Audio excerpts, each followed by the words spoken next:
सुक उवाच बोइले बस मोर कंधे कृष्ण बसिले बाली कुदे शुणी गोपिका तो सोई बसिला कृष्ण कंधे जाई उठिले प्रभु चक्रधर कामिनी धरी अछि शिर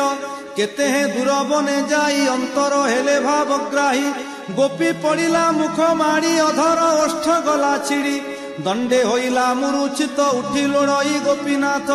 से कहीं पाइब मुरारी गर्भ गंजन नरहरी बिकले चौदिगे चाही कांदई मुंडे कर देई आस बहन गोपीनाथ गहले नदी सई पथ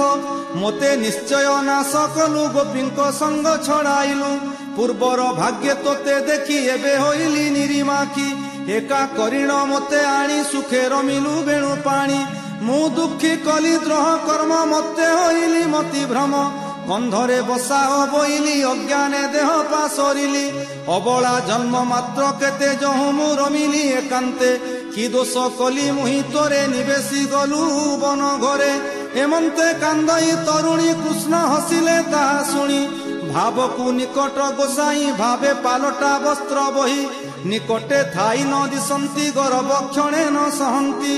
गोपीए जाउथिले बने तार रोदन शुणी करने निकटे मिलिले ताहार तोलिले धरिबेनी कर सचेत करी पचारिले बोइले थिलु कृष्ण तुले एका करिण तोते आनी की गो कले बेणु पाणी पुरुष दैन्य व्यवहार पकाई होइला अंतर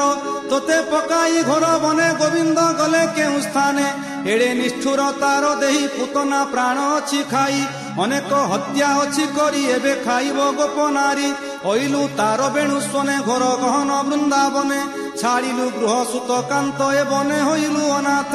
हेमंत पथ अनुसरी कांदंती कृष्णं कुसुमरी सखी की हृदय कोल करी कांदंती 16 सहस्र नारी साहेर शबद रोदन उच्च विलाप बहुस्वन कानने पशिले सकले 16 सहस्र एका बेले वृक्ष गहल छाया देखी अंधार प्राय उपलक्षी भये बाहुड़िले सकले पुणी मिलिले नदी कूले मन निवेशी कृष्ण पादे कांदंती शोक गद गदे से गोपी गोविंदर पाए सुजन जन कर लये हरिचरित भागवत अमृत रसमय गीत एणे करिबा मन तोष कहई जगन्नाथ दास इति श्रीमद्भागवते महापुराणे पारमहंस्यां संहितायां दशमस्कन्धे पूर्वार्धे रास क्रीडायां कृष्णान्वेषणं नाम 31 अध्यायः।